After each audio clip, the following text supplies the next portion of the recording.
நடிகையை தாண்டி ஒரு பெண்ணை அப்படி பேசலாமா? இதுக்கு முன்னாடி ஒரு தேசிய கட்சி தலைவர் வந்து ஒரு ஏர்போர்ட்டோட வாசல்ல அவங்க பேரை குறிப்பிட்டு சொன்னாங்க. அதுக்கு எந்த நடவடிக்கையும் எந்த அரசாங்கமும் எடுக்கலையே. உதயநிதி எந்த பேர் யாரோட பேரும் குறிப்பிடலையே. இல்ல, கிரௌட்ல இருக்கிற மொத்த பேருமே த்ரிஷான்னு தான் கத்துனாங்க. அதுக்கு தான் அவர் ரிப்ளை பதிலா ஒண்ணு கொடுத்தாரு. நிறைய விஷயங்களை நீங்க பண்ணணும்னு நினைக்கிறீங்கன்னா அப்ப எல்லாரும் மேலேயும் நடவடிக்கை நிற்கணும்ல. எல்லாரும் பெண்கள் தானே. நடிகை மட்டும்தான் பெண்ணா? சாமானிய பெண்கள் இல்லையா? தாவேக்கால இருக்கிறவங்களுக்கு கருத்து சுதந்திரம் இருக்கு, மற்ற கட்சியில இருக்கிறவங்க யாருக்கும் கருத்து சுதந்திரம் இல்லை.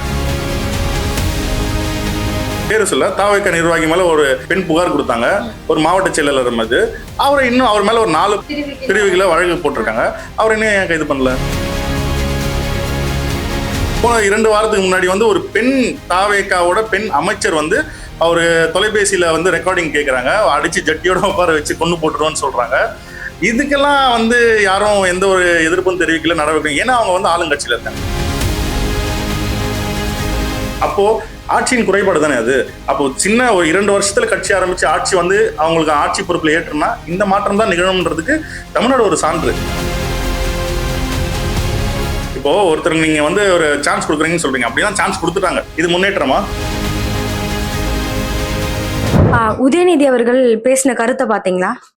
பார்த்தேன். அது உங்களுக்கு ஏற்கும் வகையில இருந்துச்சா? ஏற்கும் வகையில இருந்துச்சான்றதை தவிர்த்து அவர் தவறான கருத்து எதுவும் பதிவு பண்ணலன்றது எனக்கு புரியுது. ஏற்கும் வகையிலனா எந்த வகையில ஏற்கக்கூடாது. அவர் காவிரி பிரச்சனை பத்தி பேசினாரு, நிறைய விவசாயிகள் போராட்டத்தை பத்தி பேசினாரு, இந்த மாதிரி நிறைய விஷயங்களை பத்தி பேசினாரு. இதெல்லாம் எனக்கு ஏற்கத்தக்கதா இருக்கு. நடுவுல வந்து அவர் பேசினது ஏற்கத்தக்கது இல்லைன்னு சொல்லிட்டு குற்றச்சாட்டு வைக்கிறாங்க. பட் ஆனா அந்த மாதிரி எதுவும் பெருசா கருத்து பேசின மாதிரி எனக்கு தெரியல. இப்போ ஒரு மேடையில ஒரு நடிகையை தாண்டி ஒரு பெண்ணை அப்படி பேசலாமா? அவங்கள கொண்டு வந்து கம்பேர் பண்ணி பேசலாம்னு நினைக்கிறீங்களா? இதுக்கு முன்னாடி ஒரு தேசிய கட்சி தலைவர் வந்து அவங்களோட பேரையே குறிப்பிட்டு அவங்க ஒரு ஏர்போர்ட்டோட வாசல்ல அவங்க பேரை குறிப்பிட்டு சொன்னாங்க. அதுக்கு எந்த நடவடிக்கையும் எந்த அரசாங்கமும் எடுக்கலையே. மன்னிப்பு கேட்டாரு. பேரை குறிப்பிட்டாரு. ஏன்னா உதயநிதி எந்த பேர் யாரோட பேரும் குறிப்பிடலையே. இல்ல, கிரௌட்ல இருக்கிற மொத்த பேருமே த்ரிஷான்னு தான் கத்துனாங்க. அதுக்கு தான் அவர் ரிப்ளை பதிலா ஒண்ணு கொடுத்தாரு. அதுக்கு தான் இப்போ நிறைய கண்டனங்கள் அங்கங்க வந்துட்டு இருந்துச்சு. அதை முன்னிட்டு தான் இப்போ நடவடிக்கையும் எடுக்கப்பட்டுச்சு. எப்படி அவர் பேசல, அவங்கள குறிக்கலன்னு நம்மளால எப்படி சொல்ல முடியும்? இப்போ அவர் அந்த பேரை எதனா குறிப்பிட்டாரா? மேடையில இருந்தவரை மேடையில பேசினார் உதயநிதி, அவர் அந்த பேரை குறிப்பிட்டாரா? அவர் அந்த பேரை எதுவும் குறிப்பிடல. கிரௌட்ல இருந்தவங்க அவங்க ஒரு நடிகை ஒரு பேரை குறிப்பிட்டாங்க. அதுக்கு அவர் தெளிவு கொடுத்தாரு, நான் காவிரி பிரச்சனை பத்தி பேசுறேன்ற தெளிவா அங்க மேடையிலே கொடுத்துட்டாரு. கீழே இருக்கிறவங்க ரசிகர்களும் தொண்டர்களும் கோஷம் போட்டா அது மேடையில பேசுறவங்களை வந்து எந்த விதத்துல பாதிக்கும்? அவங்க பேசினதா வந்து எடுத்துக்க முடியாதுல்ல. இப்ப உதயநிதி வந்து டைரக்டா ஒரு நடிகையின் பேரை சொல்லி அவர் சொன்னாரா? இல்லையே. தண்ணி வரல, சோ வர வேண்டிய இடத்துல தண்ணி வருது அப்படின்னு சொன்னாரு. அதுக்கு கீழே இருக்கிறவங்க கோஷம் போட்டாங்க, ஒரு நடிகை பேரை வந்து கோஷம் போட்டாங்க. அது இல்ல நான் காவிரி பிரச்சனையை பத்தி தான் பேசுறேன்றது அவர் மேடையிலே விளக்கம் கொடுத்தாரு. இல்ல ஒரு நடிகை பத்தி பேசணும் அப்படின்னா அவர் அங்க மேடையில அந்த விளக்கத்தை கொடுத்திருக்க தேவையில்லை.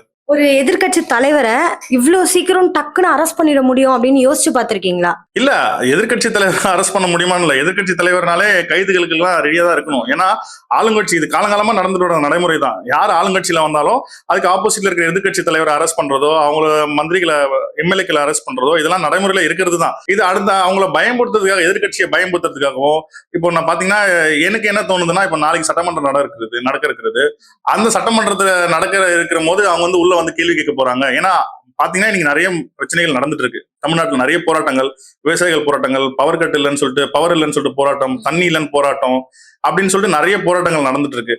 இந்த மாதிரி போராட்டங்கள்லாம் எதிர்கட்சி தலைவர் கொஸ்டின் கேட்டக்கூடாது சட்டம் பண்றதுல அப்படின்றத அவங்கள ஒரு பயன்படுத்துற ஒரு நோக்கத்துலதான் வந்து கைது நடவடிக்கை இதை நான் பாக்குறேன். ஏன்னா இதை தாண்டி நாட்டுல நிறைய பிரச்சனைகள் இருக்கு, நிறைய பெரிய பெரிய இஷ்யூக்கள் இருக்கு. இன்னும் காவிரியில இருந்து மேகதாது அணையில இருந்து இன்னும் தண்ணி வரல, அந்த இஷ்யூ இருக்கு. இன்னும் அப்புறமேட்டு கரண்ட்டுக்காக இன்னும் மக்கள் ரோட்ல நின்று போராடிட்டு இருக்காங்க, அந்த இஷ்யூ இருக்கு. அதை தாண்டி அவங்க சொந்த கட்சியிலேயே நிறைய பேர் நிறைய விஷயங்களை பேசி பாலியல் புகார்கள்லாம் இருக்கு. வெளிப்படையா ஒரு பெண்மணி வந்து நீங்க பெண்கள் பாதுகாப்பு, பெண்களை பத்தி வந்து ஒரு மேடையில தவறா பேசுறது வந்து தவறுன்னு சொல்லிட்டு நீங்க ஒரு கைது நடவடிக்கை மேற்கொள்றீங்க. ஒரு பெண் வந்து புகார் கொடுத்து ஒரு சட்டமன்ற உறுப்பினர் வந்து இந்த மாதிரி என்ன வந்து பாலியல் வன்புறுத்தலுக்கு வந்து ஆளாக்கி இருக்காங்கன்னு சொல்லிட்டு ஒரு பெண்கள் வந்து பேட்டி கொடுத்து அவங்க வந்து சொன்னதா கூட இன்னும் யாரும் நடவடிக்கை எடுக்கல. அப்ப பெண்களுக்கு நீங்க காமனா இருக்கீங்க, பெண்கள் பாதுகாப்புல நீங்க வந்து ரொம்ப வந்து ஒரு குறிப்பா இருக்கீங்க, அவங்க அதுல வந்து நிறைய விஷயங்களை நீங்க பண்ணணும்னு நினைக்கிறீங்கன்னா அப்ப எல்லாரும் மேலேயும் நடவடிக்கை நிற்கணும்ல. எல்லாரும் பெண்கள் தானே. நடிகை மட்டும்தான் பெண்ணா? சாமானிய பெண்கள் இல்லையா? அவங்க கொடுக்குற பாலியல் புகார்கள் வந்து ஏற்கப்படுதா? இன்னொரு கைது நடவடிக்கை மேற்கொண்டிருக்காங்களா? இல்ல. சோ இது வந்து ஆளுங்கட்சியா வரும்போது அவங்க கையில இருக்க பவரை யூஸ் பண்ணி யூஸ்வலா எதிர்கட்சியை வந்து பயம்படுத்துறதுக்கான ஒரு டாக்டிக்ஸ் தான் இது நீங்க பாருங்க. அப்ப இது வந்து ரொம்ப குற்றத்துக்குரிய தண்டனைக்குரிய ஒரு குற்றம் அப்படின்னா நீதிமன்றம் இருக்கு. நீதிமன்றத்துல போய் அவங்க வழக்கு தொடர்ந்து தண்டனை வாங்கி கொடுக்கலாம். ஆனா கைது பண்றதுன்றது வந்து ஒரு பயம்படுத்துறதுக்கான ஒரு செயலா தான் நான் பாக்குறேன். எனக்கு இந்த கைதுல வந்து பெருசா பேசினது தவறுன்றது ஒரு தரப்பு சொல்றாங்க, தவறு இல்லை நான் அப்படின்றது ஒரு தரப்பு சொல்றாங்க. பட் ஆனா இதன் முடிவு பண்ண வேண்டியது விசாரணை தான். சோ அவர் ஒரு பதவியில இருக்காரு, எதிர்கட்சி தலைவரா இருக்காரு, பிளஸ் சட்டமன்ற உறுப்பினரா இருக்காரு. அப்படின்னும் போது அவருக்கு ஒரு சில புரோட்டோகால்ஸ் இருக்கணும். அவர் தப்பு செய்யறாரு அப்படின்னா அந்த தப்பை நீங்க நிரூபிச்சு நீங்க தண்டனை பெற்று கொடுத்தீங்கன்னா ஓகே. இது சும்மானா எடுத்துட்டு போய் கைது நடவடிக்கைனா குற்றங்கள் எல்லாம் எவ்வளவு குற்றங்கள் இன்ன வரைக்கும் பேரு சொல்ல தாவக நிர்வாகி மேல ஒரு பெண் புகார் கொடுத்தாங்க, ஒரு மாவட்ட செயலாளர் மீது. அவரை இன்னும் அவர் மேல ஒரு 4 பிரிவுகளை வழக்கு போட்டிருக்காங்க. அவர் இன்னும் ஏன் கைது பண்ணல? அப்ப அவங்களும் பெண் தானே, அவங்க நேரடியா ஒரு பெண்ணே வந்து புகார் கொடுக்குறாங்க. அப்ப அவங்களுக்கு மட்டும் ஏன் கைது நடவடிக்கை எடுக்கல? ஒரு தலைபட்சமா இருக்கு அப்படின்னு நினைக்கிறீங்க? டெஃபினெட்லி, கண்டிப்பா இது ஒரு தலைபட்சமா தான் இருக்கு. நீங்க யோசிச்சு பாருங்க, நீங்க சோசியல் மீடியால இருக்கீங்க, நீங்க மீடியால இருக்கீங்க, டெய்லி தினம் எவ்வளவு தாவேகா பிரமுகர்கள் குற்றம் செய்றாங்கன்னு நீங்க நியூஸ் பாக்குறீங்க. அங்கெல்லாம் கைது நடவடிக்கை இருக்குல்ல. ஒரு அமைச்சர் வந்து அமைச்சரா இருக்கிற ஒருத்தர் அவரு 2 வருடத்துக்கு முன்னாடி ஒரு ஸ்டேடியம்ல பட்ட பகல்ல உட்காந்துட்டு ஒரு பவுடரை கிரஷ் பண்றாரு, அது குழந்தைக்கு மாத்திரை கிரஷ் பண்றன்ற ஒரு போலியான ஒரு விஷயத்த சொல்றாரு. அங்க எதுவும் இல்ல. ஒரு போன 2 வாரத்துக்கு முன்னாடி வந்து ஒரு பெண் தாவேகாவோட பெண் அமைச்சர் வந்து அவரு தொலைபேசியில வந்து ரெக்கார்டிங் கேட்கறாங்க, அடிச்சு ஜட்டியோட உட்கார வச்சு கொண்டு போட்டுருவோன்னு சொல்றாங்க. இதுக்கெல்லாம் வந்து யாரும் எந்த ஒரு எதிர்ப்பும் தெரிவிக்கல, நடவடிக்கை. ஏன்னா அவங்க வந்து ஆளுங்கட்சியில இருக்காங்க. இதுவே எதிர்கட்சியில இருக்கவங்க செஞ்சாலோ இல்ல வேற கட்சியில இருந்தவங்க செஞ்சாங்களோ அது குற்றமா இருக்கு, அதை அரெஸ்ட் பண்றாங்க, அதுக்கு கைது நடவடிக்கை எடுக்கிறாங்க. ஏன் ஆளுங்கட்சியில இருக்கிறவங்க செய்தா வந்து அதுக்கான நடவடிக்கைகள் எடுக்க மாட்டாங்க? அவங்களுக்கு என்ன ஸ்பெஷல் பர்மிஷன் இருக்கா? கட்சியில இருக்காங்க, பதவியில இருக்காங்க அப்படின்னு கேட்டு பொதுவானது தப்பு யாரு? உதயநிதி செஞ்சது தப்பாலும் தப்பு தான், அது எதிர்கட்சியில செஞ்சது தப்பாலும் தப்பு தான், அது அவங்க சொந்த நிர்வாகிகள் செஞ்சாலும் தப்பு தான். நீங்க இவங்க மேல ஆக்ஷன் எடுக்கிறீங்க அப்படின்னு நீங்க இதை நியாயப்படுத்துனீங்கன்னா அப்ப எல்லாரும் மேலே ஆக்ஷன் எடுக்கணும்ல. அது நியாயமான ஒரு கேள்வி தானே. நாங்க இந்த நடவடிக்கை எடுக்க வேண்டாம், கைது பண்ண வேண்டாம்ன்றத சொல்லவே இல்லை. உங்களுக்கு அவங்க பேசினது தப்பா இருந்துச்சு, அது வந்து நடைமுறைக்கு புறம்பா இருந்துச்சு, பெண்களை இழிவுபடுத்துற வகையில இருந்துச்சுன்னா தாராளமா நீங்க குற்றத்தை நீங்க வந்து நிரூபிங்க, பேசின குற்றத்தை நிரூபிங்க, ஆதாரத்தை காட்டுங்க, கைது பண்ணுங்க, நடவடிக்கை எடுங்க. ஆனா அந்த நடவடிக்கை எல்லாருக்குமே பொதுவா தான் இருக்கணும். ஏன் அது ஒருதலை பட்சமா இருக்குது? திமுக வந்து சரியான வழியில தான் போகுது அப்படின்னா நிறைய இடத்துல இப்ப போராட்டம் நடந்துட்டு இருக்கு. ரோட்ல போற பொதுமக்கள் எல்லாம் அடிக்கிறாங்க. சஞ்சீவ் அவர்கள் வீட்டுக்கு போயிட்டு அங்கிருந்து கத்துறது, அவர் அவதூறா பேசுறது, இதெல்லாம் சரியான முறைன்னு நினைக்கிறீங்களா? ஒரு முறை நீங்க தப்புன்னு சொல்றீங்க, அதே முறையதான் நீங்க பின்பற்றுறீங்க, அது கரெக்டா? அப்போ ஒரு முறை நாங்க தப்புன்னு சொல்றோம். இப்ப எதிர்கட்சி எப்படி நடந்துக்குது, இப்ப ஆளுங்கட்சி எப்படி நடந்துக்குதோ அதுக்கான பதிலடியை தான் கொடுக்க முடியும். ஆளுங்கட்சி நடந்துகிற விதம் சரியில்லைன்னும் போது அதுக்கான முறையில் தான் அந்த பதிலடி கொடுக்க முடியும். இப்போ அவரோட நண்பர் வீட்டுல போயிட்டு கோஷம் போடுறான்னு சொல்றாங்க. அந்த நண்பர் மாடி மேல இருந்து உதயநிதி வீட்டை வந்து போலீஸ் சுத்து போடுறத போட்டோ எடுத்து ரசிச்சிட்டு இருக்காரு. அது எந்த வகையில நியாயம்? அப்போ நீங்க சொல்றீங்க போராட்டங்கள் நடக்குது, பொதுமக்கள் அடிக்கிறாங்க, தீவிக்காங்க. ஏன் தாவேகா வந்து பொதுமக்கள் எதுவும் தாக்கவே இல்லையா? போராட்டங்கள் நடக்கும் போது பொதுமக்கள் தாக்கவே இல்லையா? எவ்வளவு விஷயங்கள் நடந்திருக்கு, அதுல ஏன் முன்னாடி வர மாட்டேங்குது? இப்போ சஞ்சீவ்ன்றது கூட முதலமைச்சரோட நண்பர் அப்படின்னு சொல்லி விட்டுறலாம். ஆனா பொதுமக்கள் மேல கை வைக்கிறது எந்த அளவுக்கு நியாயம்? ஒரு கேள்வி இருக்கு இல்லையா? என்னதான் பண்ணிருந்தாலும் பொதுமக்கள் மேல எல்லாம் கை வைக்க கூடாது. அவங்களோட வேலையை பார்த்துட்டு போயிட்டு இருக்காங்க. இது எப்படி சரியாக முடியும்? கண்டிப்பா சரியாகாது. பொதுமக்கள் மேல கை வச்சது ரொம்ப ரொம்ப தப்பான விஷயம். யாருமே அது சரின்னு சொல்லவே இல்லையே. அது கை வச்சவங்க மேல நடவடிக்கை எடுங்க. அது யாரு அவங்கள கை வைச்சாங்களோ அடிச்சாங்களோ அது நடவடிக்கை எடுங்க. பொதுமக்கள் மேல கை வைக்க கூடாதுன்றது ஒரு நடைமுறையில இருக்கும்போது பத்திரிகையாளர்களை கை வாங்கலாமா? சொல்லுங்க. ஒரு சினிமா பார்த்துட்டு வெளியே வரும்போது ஒரு பத்திரிகையாளர் ஒரு வந்து தாவேகா எம்எல்ஏ கிட்ட மைக்க நீட்டுறாரு, சொல்லிங்க எம்எல்ஏ கிட்ட, அவர் கையை அடிக்க போறாரு. அவர் போனை வாங்கி ரெக்கார்ட் எல்லாம் டெலீட் பண்றாங்க. அதுக்காக நிறைய போராட்டங்கள்லாம் பண்ணாங்க. இன்னும் ஏன் அது கைது நடவடிக்கை கிடைக்கல? இப்போ எதிர்கட்சியா இருந்து தப்பு பண்றது வேற, பவர்ல இருந்து தப்பு பண்றது வேற. எதிர்கட்சியா இருந்து நாங்க தப்பு பண்றோம், திமுக தப்பு பண்ணுதுன்னா நீங்க தட்டி கேளுங்க, அரெஸ்ட் பண்ணுங்க, நடவடிக்கை எடுங்க. அதே மாதிரி ஆளுங்கட்சியில இருந்து நீங்க பவர்ல இருந்து தப்பு பண்ணிட்டு அதுக்கான நடவடிக்கை எடுக்க மாட்டீங்கன்னா அப்புறம் என்ன அர்த்தம்? அப்ப ஆளுங்கட்சின்றது வந்து நீங்க பவர்ல இருக்கிறதால அதை பண்றீங்களா? தொழில்துறையில 7வது இடத்துல இருந்த தமிழ்நாடு இன்னைக்கு 17வது இடத்துக்கு போயிருக்கு. இது முன்னேற்றமா? இப்போ ஒருத்தருக்கு நீங்க வந்து ஒரு சான்ஸ் கொடுக்குறீங்கன்னு சொல்றீங்க, அப்படின்னா சான்ஸ் கொடுத்துட்டாங்க. மக்கள் வந்து புதுசா வரவங்களுக்கு சான்ஸ் கொடுக்கணும், ஆட்சி மாற்றம் வேணும் அப்படின்னா என்ன மாற்றம் நடந்திருக்கு? மாற்றம் என்ன? முன்னேற்றத்தை நோக்கி போகணும், அதுதான் மாற்றம். பின்னேக்கு செல்வது வந்து மாற்றம் கிடையாது. இல்ல டேட்டாஸ் இருக்கு, அனாலிட்டிக்ஸ் இருக்கு, இது எல்லாமே வந்து பொய் சொல்லாது இல்ல. இப்ப தமிழ்நாடு கடந்த 5 ஆண்டு ஆட்சிகள்ல இருக்கும்போது தமிழ்நாடு மருத்துவத்துல முதலிடம் இருந்துச்சு, கல்வியில முதலிடம் இருந்துச்சு, அதுக்கான டேட்டாஸ் இருக்கு.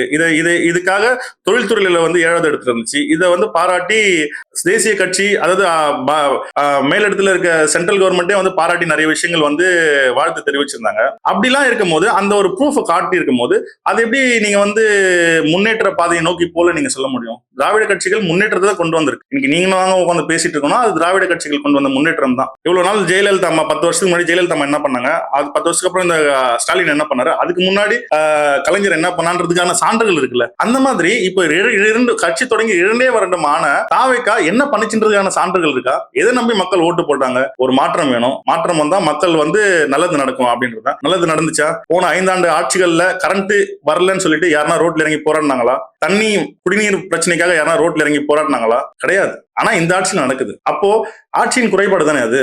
அப்போ சின்ன ஒரு 2 வருஷத்துல கட்சி ஆரம்பிச்சு ஆட்சி வந்து அவங்களுக்கு ஆட்சி பொறுப்புல ஏற்றுனா இந்த மாற்றம் தான் நிகழும்ன்றதுக்கு தமிழ்நாடு ஒரு சான்று. தமிழ்நாடை பத்தி இன்னைக்கு வந்து ஆந்திரா மாநிலத்தை பத்தி பேசுறாங்க. ஆந்திராவோட துணை முதல்வர் வந்து பேசுறாரு, போஸ்டர் ஒட்டினா கட் அவுட் கலர்கள்லாம் கட் அவுட் வச்சா சிஎம் ஆயிரலான்ற. அப்போ தமிழ்நாடு வந்து ஒரு கேலிக்குறியான ஒரு மாநிலமா மாறினதுக்கு யார் காரணம்? எதனால இந்த மாதிரி மாறுச்சு? இதுக்கெல்லாம் ஒரு விஷயம் இருக்குல்ல. இப்போ நீங்க சொல்றீங்க எதிர்கட்சியா இருந்து தப்பே பண்ணலையா, இத்தனை வருஷமா இருந்தாங்க, அவங்க தப்பு பண்ணலையா, அவங்க ஒரு வழிமுறையில வந்திருக்காங்க, அவங்க எல்லாத்தையும் பார்த்துட்டு வந்திருக்காங்க, அவங்க கரெக்டா இருக்கணும், அவங்க மத்தவங்க தப்பு பண்ணாலும் அவங்க கரெக்டா இருக்கணும்னு சொல்றாங்க. அந்த மாதிரி ஸ்டேடியத்துல பவுடர் டெஸ்ட் பண்ணி அந்த ஒரு அமைச்சராச்சு இதுக்கு முன்னாடி மாட்டினாங்களா? திமுக ஆட்சியிலயோ அதிமுக ஆட்சியிலயும் இல்ல எதனா ஒரு அமைச்சர் மேலேயோ ஒரு எம்எல்ஏ மேலேயோ ஒரு பெண் புகார் வச்சாங்களா? பாலியல் புகார் வச்சாங்களா? இல்ல. போன ஆட்சியிலயும் அதுக்கு முன்னாடி ஆட்சியிலயோ ஒரு சில இடத்துல இந்த மின்சார பிரச்சனையோ குடிநீர் பிரச்சனையோ வந்திருக்கு. இங்க தினம் குடிநீர் பிரச்சனை, தினம் மின்சாரம் பிரச்சனை. இதெல்லாம் நடக்கிறதுக்கு எதை காரணம்? ஆட்சியின் குறைபாடு, நிர்வாகத்திறன் தானே குறைபாடான காரணமா இருக்கணும். இப்போ நீங்க ஊழல் இல்லாத கட்சி, ஊழல் வாஷிங் மிஷின், நீங்க மிச்சதெல்லாம் தாண்டி இப்போ கருத்து சுதந்திரம் அப்படின்றது நம்மளுக்கு இருக்குன்னு நினைக்கிறீங்களா?